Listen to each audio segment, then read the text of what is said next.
Ny elety cours ety Tsaramaandroso, cours BEPC, cours bac, cours du jour ou soir. Ny fidirana dia ny faha-efatra ny volana novambra taona 2024 manolotra ho anao ny vaovao.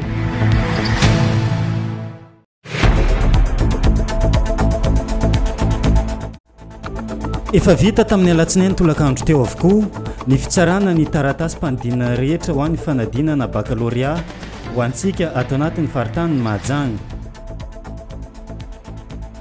Trano mora hatrany amin'ny 2000 logement no apetraka ato anatin'ny fariboeny hoy ny mpiara-miasa avy any États-Unis raha nanao fitsidiana tao amin'ny lehibe ny fariboeny izy ireo.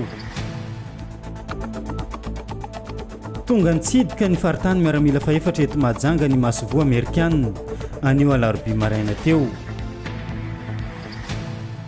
Ho amafisina ny fiomanana amin'ny fiatrena ny loza voajanahary ho antsika eto Mahajanga ka nisy ny atrikasany tare ny BNGRC na ny Bureau National misana ny fitantanana ny loza voajanahary. Ireo no santionany amin'ny vaovao aranao eto amin'ny radio telenakay miaraka amin'ny Anise Rasmandimby.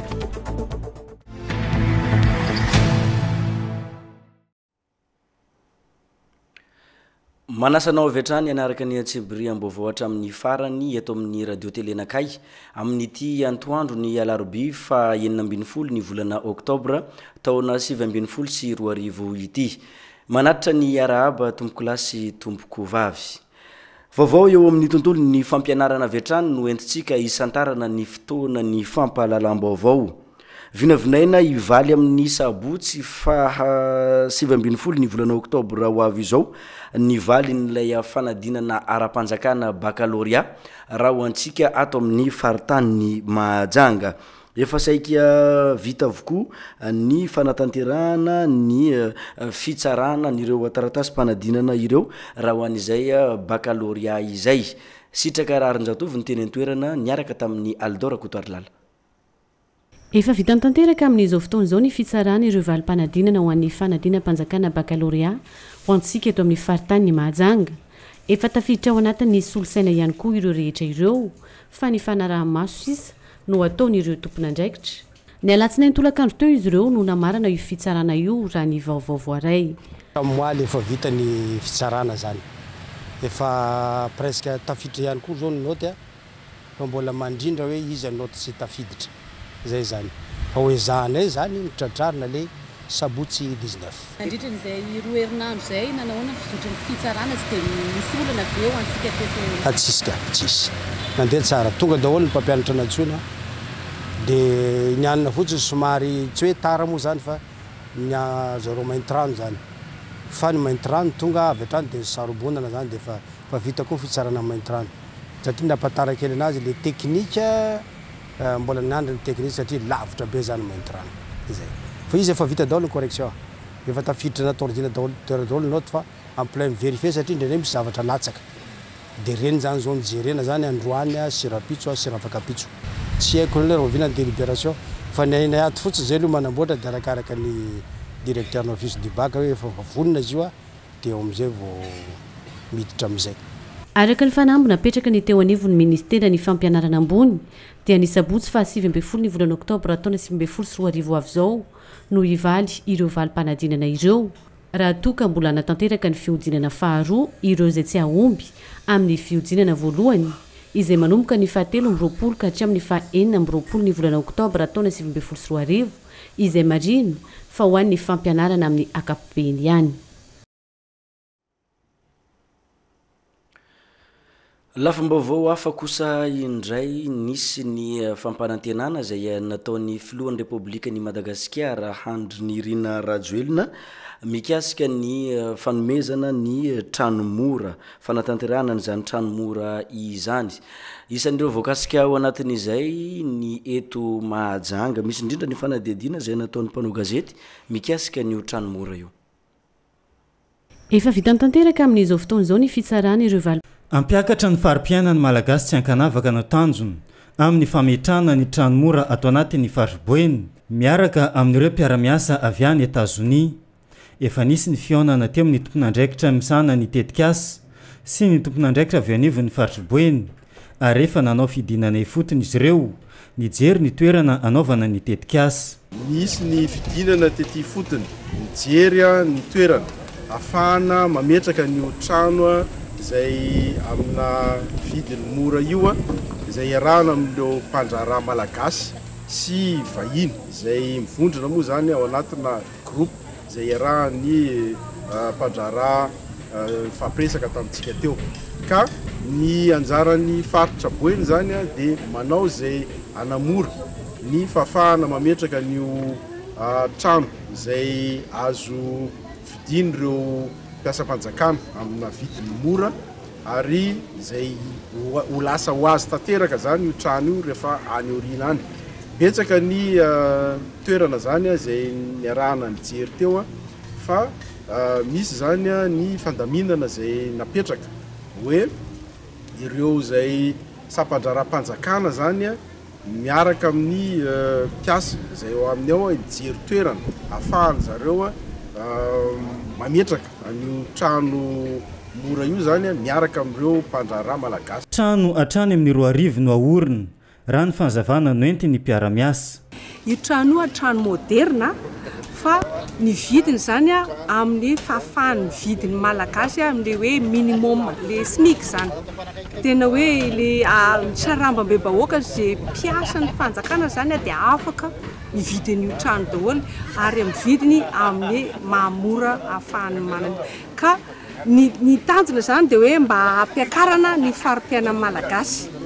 Dia le olona ohatra hoe mpampianatra zany le olona tena manome manolotra ny fiainany anavitra ny firenena ny tena hoe mpina. Dia izy io koa zany misy hoe mba mampianatra ny olona épargner zany satria le vola le hoe alefan'zareo ao zany iny zany mitombo anatin'le trano ka le trano io zany amin'ny vidiny amin'izao mety hoe 3 aveny izy io rehefa azon'le olona zany dia io zany ohatra hoe retiretin'le olona koa. Dia vetivety izy io eo amin'ny 2000 logement eo no tiana hoe aorina eto Majunga zany eo azo daholo zany olona rehetrarehetra zaraina isaky ministera izy io sy ny mpiasan'ny commune ny tany rehetrarehetra. Afaka misitraka ny fifidianana sy fahazoana ity trano mora ity avokoa ny ankamaroany vahoaka malagasy tsy ankanavaka raha ny fanazavana voaray tamin'ny tompon'andraikitra trano. Vaovao hafa kosa tonga manatanteraka fitsidiana eto an-tampon-tanàna ny Mahajanga amin'izao fotoana izao ny masivo amerikana miaraka amin'izy ireo ihany koa ny miaramila amerikana raha tsika ny fanampanazavana.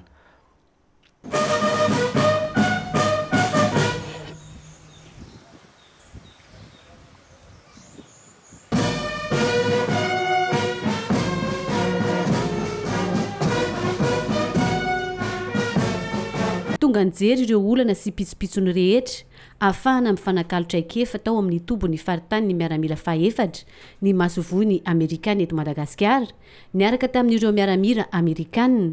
Nisy ny fanazavana fohifohy no entina nampahafantarana ny zava-misy eto an-toerana afahana manatratra ireo tanjona ireo. Efa nisy ihany koa nefa ny fiara-miasa teo amin'ireo tota teo aloha. Ny attaché de défense ny USA ny amerikana moa zany ny atony atongavana dia tsotra rehefa avy any atsimo izy ireo dia andendre ty avaratra mba mijerijery inona ny fiara-miasa azo atao dia mijery ihany koa hoe manahoana ny fandehany na ny fandriam-pahale manana ny fiampiainan'ny olona amin'ny ankapobeny. Tsy dia misy zavatra sarotra na hoe mora akory fa dia mba ahafahana miara-miasa tsaratsara bebe kokoa zany dia tsaratsara zareo mahalala ny zava-misy fa dia be dia be nefa nisy moa zany hatramin'izay na ny fiara-miasa amin'ny resaka manœuvre na ny fifanakalozana traikefa na ny zavatra maro samihafa fa ny zavatra be dia be tena tsara be azo resana angamba dia hoe ny fiara-miasa ara-diplomatika sy ny fifanampiana eo amin'ny miaramila samy miaramila. Ankoatra ny Mahajanga dia efa nisy ny fitetezana faritra hafa ary mbola hitohy izany. Ankoatra ny tombony miaramila kosa nefa dia mbola maro ihany koa ireo sampan-draharaha ho tsidiana mandritra ny fandalovan'izy ireo eto Mahajanga. Anisan'izany ny tombony zandarimariam-pirenena, ny tafika an-dranomasina sy ny maro samihafa. Eo amin'ny pejy ny tontolo iainana kosa indray omaly nisy ny atrikasa zay no tanterahiny avy eo anivony Alliance Voargasy teto Mahajanga nanaovana an'izay atrikasa izay. Mikasika indrindra ny ady atao amin'ny fahasimbany tontolo iainana zay misy atao amin'ny faritra Boeny fa indrindra ny any amin'ny distrikany Soalala sy any Ambanja no antony ity atrikasa izay natao ity. Fanampanazavana. Mikaondoa ireto olona rehetra ireto mitady vahaolana iraisana amin'ny ady atao amin'ny fahasimbany tontolo iainana ao Soalala. Raha ny zava-misy mantsy amin'izao dia miapotika ny arena voajanahary ao amin'ny distrikany Soalala. Ny ady atao amin'izany indrindra no antony ity atrikasa ity. Natao eto amin'ny restaurant Coco Lodge Mahajanga be, niarahana amin'ny Alliance Voargasy ny talata 15 ny volana Oktobra. Misy ny ataontsika hoe fandrombana ireo arena ireo ataon'ny ataontsika hoe orinasa vaventy na amin'ny fitrandrana ny any an-dranomasina zany na ny fitrandrana eny an-tanety. Ny tsindry ihany koa dia ny fomba mampanaotsika mandoro ala, mandoro tanety. Eo ihany koa moa zany fitrandrana tsy ara-drarina, anaovana charbon, fiapana ala sy ny tsy fanarahan-dalàna ohatra ny foentsika nivoaka teo ohatra hoe fambolena eny amin'ny sisy-morona dia menjera tsikelikely ihany zany ny sisin'le renirano dia misimba ihany.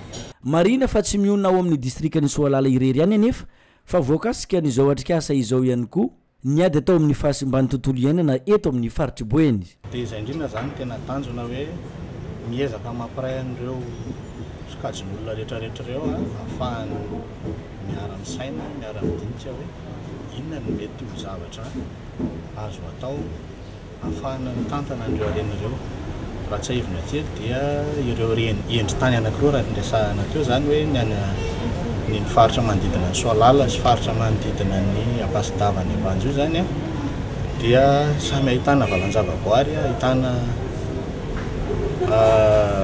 tetikasa fitrandrahana renakibon'ny tany goavana.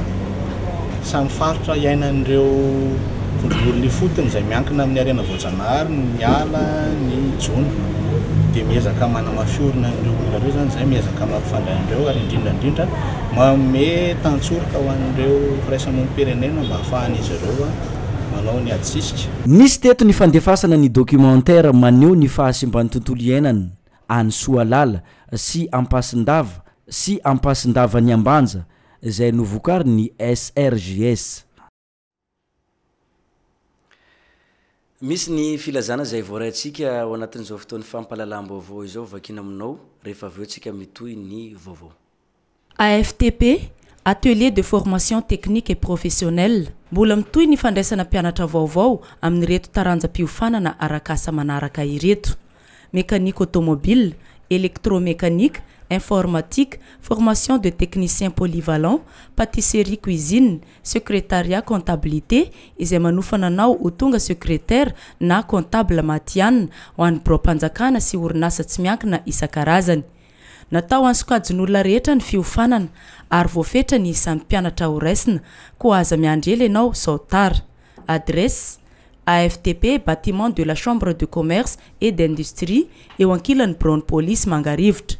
Raha mila fanazavana fanampiny, antsoy ny laharana 034 68 021 55. Vaovao avy amin'ny BNJRC ho amafisina ny fiatrehana ny loza voajanahary eto an-tampon-tanàna ny Mahajanga raha ny atrikasa izay niarahan'ny BNJRC sy ireo tompon'andraikitra eto an-toerana. Nisy moa ny fitsidiana ny seranam-piaramanidina Amborovy, toerana izay idiran'ireo mpitsangatsangana eto amin'ity tanàna ny Mahajanga ity. Rahantsika ny fanampanazavana. Efa tafiditra ao anatin'ny fiomanana tanteraka ny BNJRC eto Mahajanga miaraka amin'ny faritra Boeny amin'ny fiatrehana ny loza voajanahary izay mety andalo eto an-tampon-tanàna ny Mahajanga amin'ny fahatongavany fotoam-pahavaratra izao. Nisy araka izany ny fivirina nataony reto tompon'andraikitra misana ny loza voajanahary reto niaraka tamin'ny tompon'andraikitra isatsokajiny atao anatin'ny faritra Boeny andinina ny paikady rehetra mety atao amin'ny fiatrena ny fatongavany izany loza voajanahary izany. Agnatin'ny sehatry ny fanatsarana ny fiomanana amin'ny fitantanana ny loza indrindrandrindra ny famaliana ny mety filan'ny olona tradoza amin'ny alalan'ny fiomanana eo amin'ny fiseranam-piaramanidina zay varavarana anankiray idirany atongavan'ny fanampiana avy any velany izay no zavatra atao eto Mahajanga amin'izao fotoana zao. Tsy eto ihany no nanaovana an'io zany fa amin'ny seranam-piaramanidina zay afaka mandray fiaramanidina avy any velany rehetrarehetra manerana ny Madagasikara. Izay fanatsarana zay zany fiomanana zay zany makasika ny zavatra rehetrarehetra ao agnatin'ny seranam-piaramanidina na ny toeram-piatsonana na ny toerana tokony asiana entana na ny fandraisan'olona na ny fijerenany entana tonga ahoana ny fandraisana an'izay zany raha ohatra ka hoe mitombo avo zato eny ny fanampiana tonga eto amin'ny seranam-piaramanidina ahoana ny fiomanan'ny seranam-piaramanidina Mahajanga amin'izay zavatra zay sady mifanakalo hevitra ny mampiofana ary mampitombo an'izay fiomanana manatsara an'izay fiomanana zay zany zay atao an'ny personnel aéroportière sy ny autorité régionale misy eto an-tapin-tanàna ny Mahajanga. Tsy teto an-tapin-tanàna ny Mahajanga ihany no nanaovana ity atrikasa ity fa naparitaka manerana ny nosy izay tsara fiomanana tsy hotapony loza. Fa manaraka fiofanana ahafahana miatrika asa ny tanora mpanao fanatanjahantena amin'ny faritra telo ato anatin'ny faritany Mahajanga amin'izao fotoana izao. Etsy amin'ny tranoben'ny tanora eny Ampasika na ny Maison des Jeunes moa no anatanteran'izy ireo an'izany fiofanana izany. Judith Rakotovao toeratoerana mitatitra ny fanadiadiana. Tanora miisa 700 avy amin'ny faritra Sofiaby.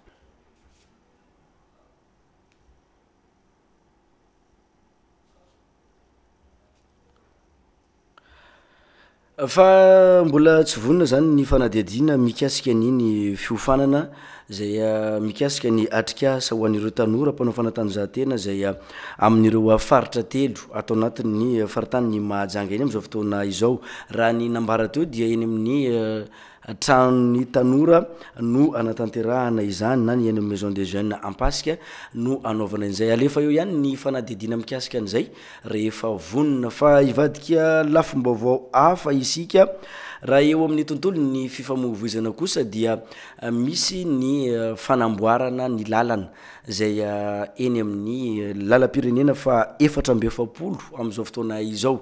Ny filohan'ny Repoblikan'i Madagasikara Andry Nirina Rajoelina moa no tompon'antoka amin'ny fanamboarana n'izay lalana izay mba anala fahasahirana n'ireo vahoaka zay mivezivezy mampiasa n'izany lalam-pirenena fa 470 izany. Wilirany Menjanary. Nanomboka omaly talata fa 12 ny volana Oktobra ny fanamboaran-dalana amin'ny lalam-pirenena fa 470 mampitohy ny tanàna ny Moramanga sy Ambatondrazaka. Maritra 12 volana ny asa fanamboarana ary ny tapany voalohany dia famatsimbola madiodio avy amin'ny fitondram-panjakana malagasy no namboarana ny lalana. Tonga teny an-toerana ny filohan'ny Repoblikan'i Madagasikara Andry Rajoelina nanokatra tamin'ny fanamboarana ity lalana ity. Tombotsoa ary ny fanatsarana ny fanamorana ny fifamezivezeny vokatra amin'ireo tanàna maro no antony nanaovana ity fanamboaran-dalana ity. Eto zay androany satria efa ela efa fantatra efa sopotry Madagasikara ity aloatra mangoro ity. Fantatra efa tokony ambokatra bebe kokoa ianareo, fantatra efa mila piny ianareo dia nataona ilahara-pameana ny hoe tsy maintsy atao ny RN44. Tonga eto zay milaza aminareo amin'izany fa ho atao ary tsy maintsy ho vita ny RN44 manomboka androany atoko lafebvary. Ireo mpamatsy voly isorana satria misy olo-tenan'ny Banque Mondiale fa ozy izy zay hoe zao tsy maintsy atao amin'ity taona ity ary ataovy amin'ny teti-bolatsika aloha ny anomboana ny RN44 io. Tonga eto zay miaraka amin'ny orinasa atomboka manomboka androany izany RN44 zany. Mbola misy ireo fotodrafitrasa maro samihafa izay apetraka ao Moramanga. Isan'izany ny hôpital lehibe mba ahafahan'ireo mponina ahazo fitsaboana manara-penitra. Mbola mitohy ny asa ataony filohan'ny repoblika ny Madagasikara taori ny fanokafana ny fanamboaran-dalana. Hoaverina vakina aminao ny filazana izay avoaraitsika tamin'ity antoandro ity. AFTP, Atelier de formation technique et professionnelle, mbola mitoy ny fandraisana mpianatra vaovao amin'ny reto taranjam-piofanana arakasa manaraka ireto: mécanique automobile, électromécanique, informatique, formation de technicien polyvalent, pâtisserie cuisine, secrétariat comptabilité, izay manofana anao ho tonga secrétaire na comptable matianina ho an'ny biro-mpanjakana sy orinasa tsy miankina isan-karazany. Natao ansokajin'olona rehetra ny fiofanana ary voafetra ny isan'ny mpianatra ho raisina, koa aza miandrely ianao sao tara. Adresse: AFTP, bâtiment de la Chambre de commerce et d'industrie, eo ankilany Brown Police Mangarivotra. Raha mila fanazavana fanampiny, antsoy ny laharana 034 68 021 55.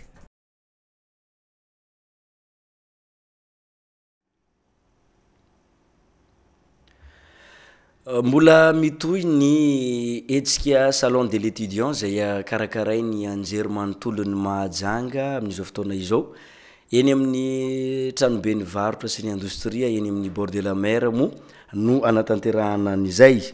Mifanindry an-dalana amin'izy io ihany koa dia misy ny famelabelaran-kevitra izay iresahana ny tontolo ny asa ao amin'ny toerana izay anaovana an'ity salon de l'étudiant ity. Isan'ny voaresaka amin'izany ny tontolo ny asa fanaovan-gazety. Nahazo fiantsoana avy amin'ny universitény Mahajanga ny mpanao gazety avy eto amin'ny radio télé nakay, Judith Rachel Rakotovao, nampafantatra mikasika an'izay asa fanaovan-gazety izay tamin'ireo mpianatra sy ireo olona izay tonga nanotrona n'ity famelabelaran-kevitra ity. Arahantsika ny vaovao. No azavain'ny mpanao gazety Judith Rakotovao amin'ny antsipriany ny momba ny asa fanaovan-gazety sy ny toetra tokony ananan'ny olona mpanao gazety teo anatrehan'ireo mpianatra sy tamin'ireo sokajin'olona maro izay tonga nanotrona n'ilay salon de l'étudiant sy ny forum du métier no karakaray ny université ny Mahajanga. Famelabelaran-kevitra ny natao tamin'izany mikasika ny resaka asa ka nahazo fanasana manokana i Judith Rakotovao Rachel, mpanao gazety avy eto amin'ny radio télé nakay, nitondra fanazavana mikasika ny tontolo n'ity asa fanaovan-gazety ity. Nandray anjara tato anatin'ny salon de l'étudiant sy forum de métier andehan'ny voalohany izay nokarakaran'ny université koa izahay ao anatin'le hoe ny asa fanaovan-gazety sy ny asan'ny mpanao gazety. Zay zany no nazavaina tao. Izy io zany fiara-miasa satria ny universitény Mahajanga moa zany miara-miasa foana amin'ny mpanao gazety, kanefa kosa ny universitény Mahajanga dia manana ny vinavina foana mampafantatra foana hoe inona ny zavatra mety anaran'ireo zaza afaka baka mba ahafahan'izy ireo tsy sarotra ny fahafantarany an'izay ka nisany tontolo ny asa koa ny asa fanaovan-gazety. Dia zay zany nazavaina tao dia naliana ny ankizy moa le izy amin'ny ankapobeny satria betsaka ny nametraka fanontaniana fa ny tsara ny marihana tao zany dia hoe tovy amin'ny asa rehetra ny asa fanaovan-gazety andraisaka rama ihany koa, kanefa misy koa ny mampiavaka azy io ny asa fanaovan-gazety zany satria hoe ny olom-pirenena tsirairay dia manana zo azo vaovao izay dia somary miavaka koa ny asa fanaovan-gazety satria miserviran'le publika zay manome vaovao zay tsy zavatra moramora io ary tsy mitovy amin'ny asa sasany mihitsy satria ianao dia tsy maintsy mitady foana hoe manarany hoe vaovao zay dia hoe inona ny zava-baovao, inona ny vaovao marina omena ny vahoaka,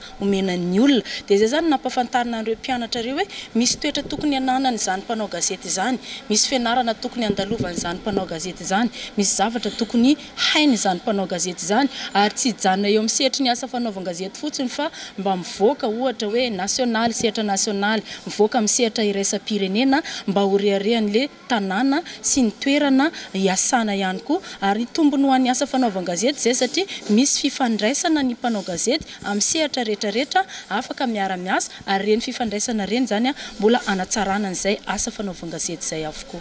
Isan'ny tondrany tompona ndraikitra fanazavana teo anatrehan'ireo mpianatra ihany koa ny mikasika ny angovo azavozina. Ny talata 15 ny volana oktobra no nanatanterahana n'izao famelabelaran-kevitra izao teto amin'ny tranobe ny varotra sy ny industria eto amin'ny bord de la mer.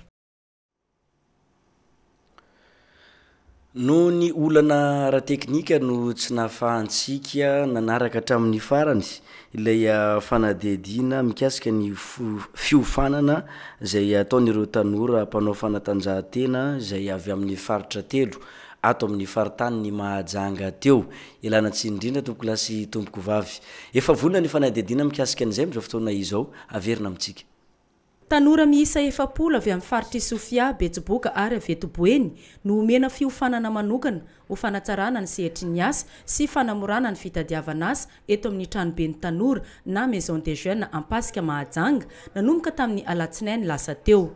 Fiofanana andian'ny fahatelo ity tanterahana ity miaraka amin'ny ministeran'ny tanora sy ny fanatanjahantena. Ny tanora ny fantenana andray anjara dia ny tanora anatina discipline sportive isan-karazany, misy boxe, misy volley, dia efapolo pour la région Sofia, Boeny sy Betsiboka ny mandray anjara eto. Isan-karazany zavatra ianarana leadership, entrepreneuriat, éducation civique, gestion de club. Be dia be zany mba ahafahan'ireo tanora eo mijoro any amin'ny faritra misy azy tsirairay ihany.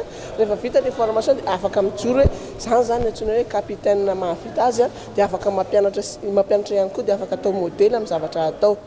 Ho fampihenana ny tsy fitovian-jo eo amin'ny tovovavy sy ny tovolahy amin'ny alalan'ny fanatanjahantena no tanjona amin'izao fampiofanana izao. Dia satria hoe ahena ilay izy dia atory ohatra ny ahoana zany omena chance mitovy les jeunes rehetra dia mba hampihena izay zavatra izay. Ary ilay izy ny vehivavy ny tena tiana andray anjara bebe kokoa mba ahafahan'ny vehivavy mijoro hoe tena mba manao modely ihany koa amin'ny zavatra atao amin'ilay izy. Dia rehefa mihena io dia afaka mandroso mamorona asa mihitsy ary mibasy ny asa rehetra fanatanjahantena. Amin'ny zoma 20 oktobra 2024 no ifarana ity fiofanana andian'ny fahatelo ity. Ary mbola ito ny fampiofanana amin'ny andian'ny manaraka raha ny fanazavany tompon'andraikitra. Tonga eo amin'ny fotoana izay anarahantsika nireo vaovao misongadina an-gazety isika amin'izao fotoana izao. Sitraka Raharonjatovy no amintina n'izay vaovao misongadina an-gazety izay nivoaka tamin'ity alarobia fa 12 ny volana oktobra ity.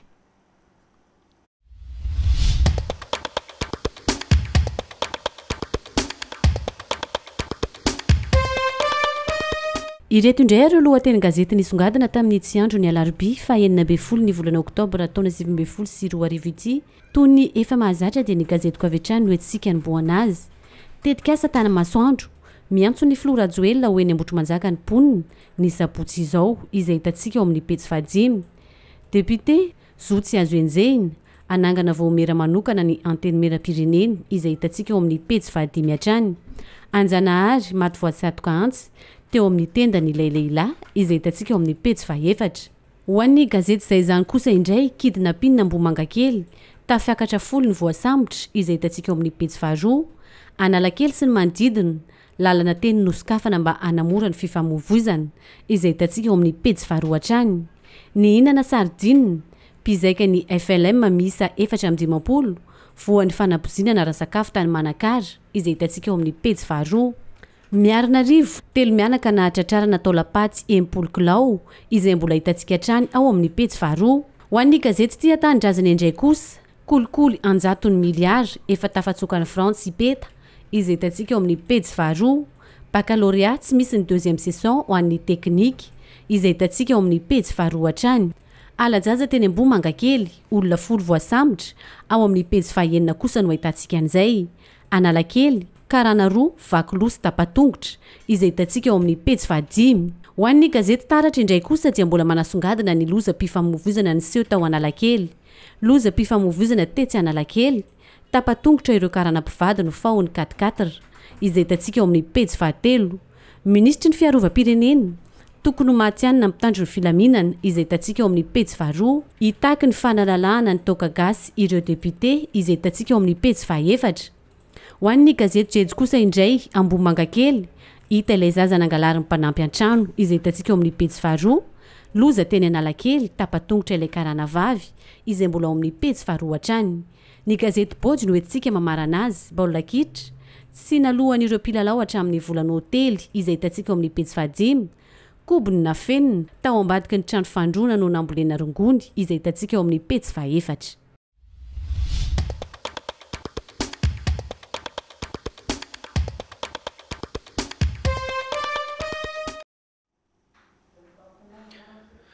overina vakina amintsika farany ny filazana ao anatin'izao fotoan'ny fampahalalam-baovao izao. AFTP, atelier de formation technique et professionnelle, mbola mitoy ny fandraisana mpianatra vaovao amin'ireto taranjam-piofanana arakasa manaraka ireto: mécanique automobile, électromécanique, informatique, formation de technicien polyvalent, pâtisserie cuisine, secrétariat comptabilité, izay manofananao ho tonga secrétaire na comptable matianina ho an'ny biro-mpanjakana sy orinasa tsy miankina isan-karazany. Natao ansokajin'olona rehetra ny fiofanana ary voafetra ny isan'ny mpianatra ho raisina, koa aza miandrela ianao sao tara. Adresse: AFTP, bâtiment de la chambre de commerce et d'industrie, eo ankilan'ny bureau police Mangarivotra. Raha mila fanazavana fanampiny, antsoy ny laharana 034 68 021 55.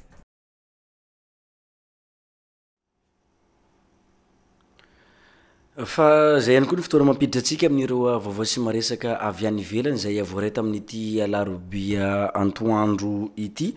Isan'ny misongadina ao anatin'izay vaovao iresa-pirenena izay ny toy nylay fihetsiketsena izay ataon'ireo vahoaka espagnol amin'izao fotoana izao.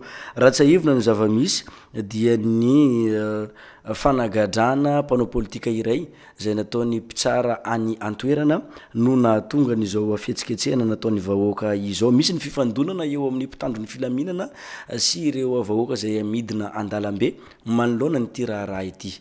Aldora Kotarlala.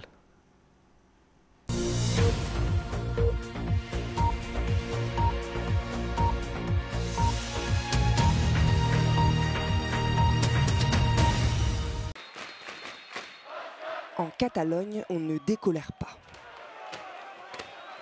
Tafiditra amin'ny andro faharoa ny fihetsiketsena ataon'ireo vahoaka Espagnol any Catalan taoriny ny fanapahan-kevitra ny fitsarana anagadrana ny mpanao politika iray.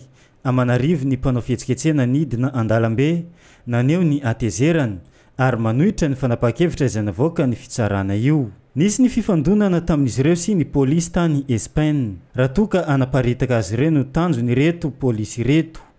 Maro ny lalana tapaka tany amin'ny faritra, indrindra fa ny lalana mampitoy ny Barcelona sy ny France. Maro ny asan'ny katso nandritra ny fihetsiketsena toy ny fanafoanana ny sidina anabakabaka maromaro tany Espagne. Natratra zato ny olona naratra noho ny fifandonana teo amin'ny mpanao fihetsiketsena sy ny mpitandro filaminana ary nisy ny naratra mafy.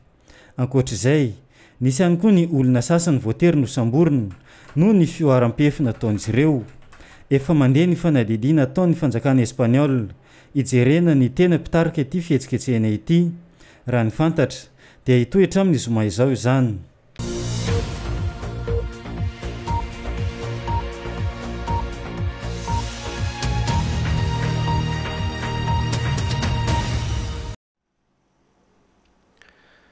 Tapitra ny fotoanan'ny fampahalalam-baovao teto amin'ny radio telenakay tamin'ity alarobia 12 oktobra ity mankasitraka antsika rehetra nanaraka hatramin'ny farany ny fotoan'ny fampahalalam-baovao. Isorana ihany koa ireo namana mpiara-miasa ny teknisiana sy ny mpanao gazety namana izay nanampy nahafahantsika nanolotra ny ireny antsipiriam-baovao teo ireny. Eto ampamaranana dia misaotra ny Bemiray Shop, tranombarotra Bemiray Shop izay nampiakanjo ny mpanao gazety nanolotra ny vaovao teto amin'ny radio telenakay tamin'ity antoandro ity. Bemiray Shop izay misy ny fahatongavan'ireo entana vaovao ho andehilahy sy ho ambehivavy amin'izao fotoana izao. Eny amin'ny Mahabibo Sitimo no ahitantsika n'izany Bemiray Shop izany. Mankasitraka tompolasy tompoko vavy amin'ny manaraka indray. Firma tompoko. Ny élite cours ety Tsarmandroso, cours BEPC, cours bac, cours du jour ou soir, ny fidirana ny fa efatra ny volana novambra taona 2024 nanolotra ho anao teo ny vaovao. Efa misokatra ny fisoratana anarana ao amin'ny collège privé Tsinjo Tsararivotra Belobaka, fidirana fa 14 volana oktobra 2024. Ny collège privé Tsinjo Tsararivotra Belobaka nanolotra ho anao teo